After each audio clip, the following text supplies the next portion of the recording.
Dating manager ni Chad Madela, inirereklamo ang singer ng pamimisikal dahil sa pera.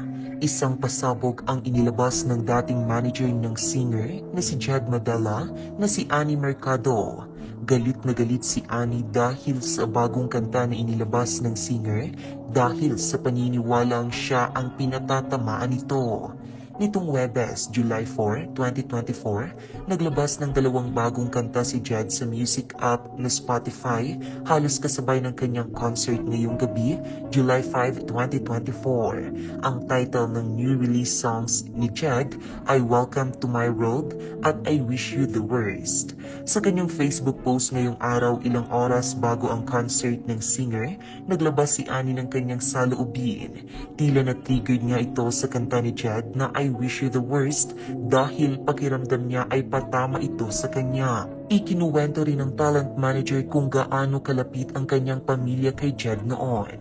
Saad ni Annie sa kanyang post, "So I'm doing my business and moving on with my life of positivity, joy and peace and tried to ignore pesky flies, but a friend sent me a song. Once and for all, I'm putting an end to this. Since he went public via a song, I am no longer going to keep quiet about this person.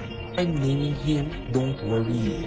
This song is about relationships, but we're not dumb to think it's not about us.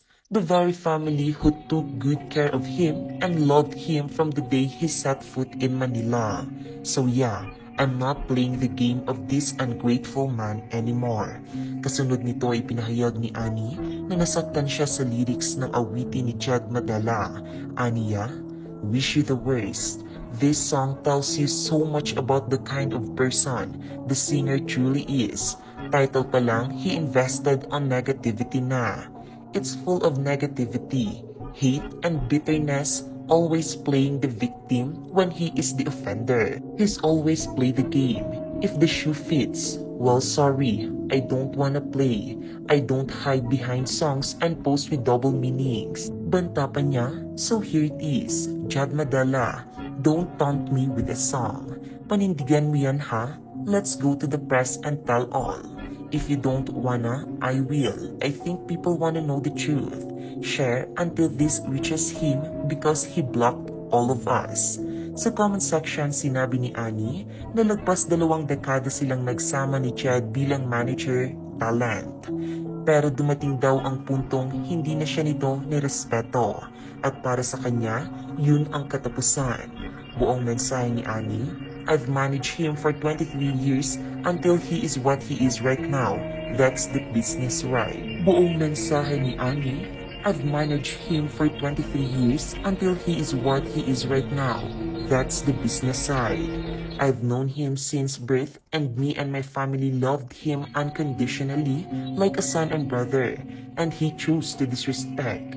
That for me is my closure. End of the line." Ibinunyag din ng talent manager na naging pisikal si Chad sa kanya nang umano'y humihingi ito ng pera. "It's all about money for Chad. He got physical with me because he wants more money. Details soon. Fame and fortune got to his head, he forgets. He actually said it that money is more important to him than family.